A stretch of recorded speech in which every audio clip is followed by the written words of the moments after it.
Mainit na pinag-uusapan ngayon ang ginawa ni Alex sa pagbisita niya sa bahay ni Luis. Bakit nga ba muling binatiko si Alex Gonzaga ngayon? Ano nga bang ginawa niya sa baby ni Luis Manzano at Jessie Mendiola para lumabas umano ang tunay na ugali ni Jessie? May kapalpakan na naman bang ginawa si Alex?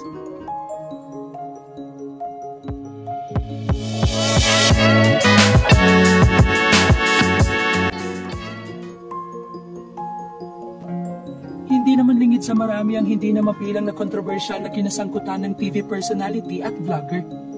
At madalas mabash ang ugali nito katulad ng pagiging overconfident at rude umano nito. At isa sa pinaka-kontrobersyal ay ang pamamahid niya ng cake sa isang waiter. Madalas ay matinding batikos ang natatanggap nito sa mga ginagawa niyang hindi ikinatutuwa ng marami. Dahil minsan ay sumusobra na daw ang pagiging komedyante ng host vlogger.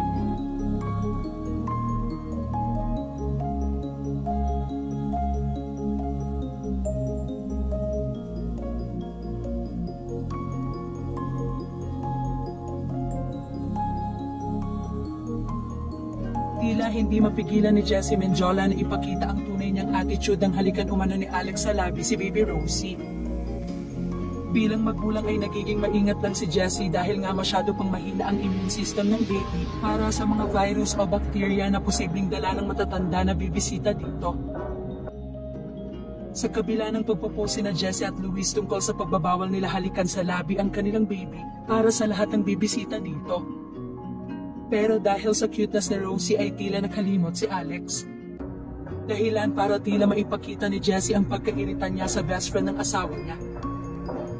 Nasisi rin ni Jessie si Luis dahil hindi umano nito sinabihan si Alex bago pumunta sa bahay nila. Ramdam na ramdam ni Luis ang tensyon sa pagitan ni na Alex at Jessie. Hanggang sa aminin nila sa huling part ng vlog ni Alex na prank lang ang lahat. Dahil pinalabas lang nila na hinalikan ni Alex si Baby Rosie. Kaya banat ni Luis kay Alex, magkakapunitan pa kami ng marriage contract dahil sa'yo. Makikita sa vlog ni Alex ang galing sa pag-arte ni Jessie dahil karakter na karakter nito.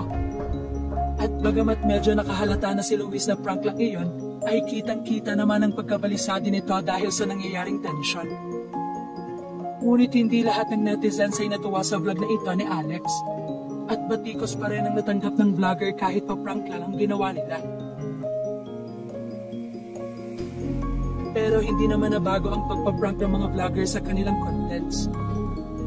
Sa huli ng video ay siniguro pa ni Alex sa pagkayakap niya kay Jessie na okay silang dalawa.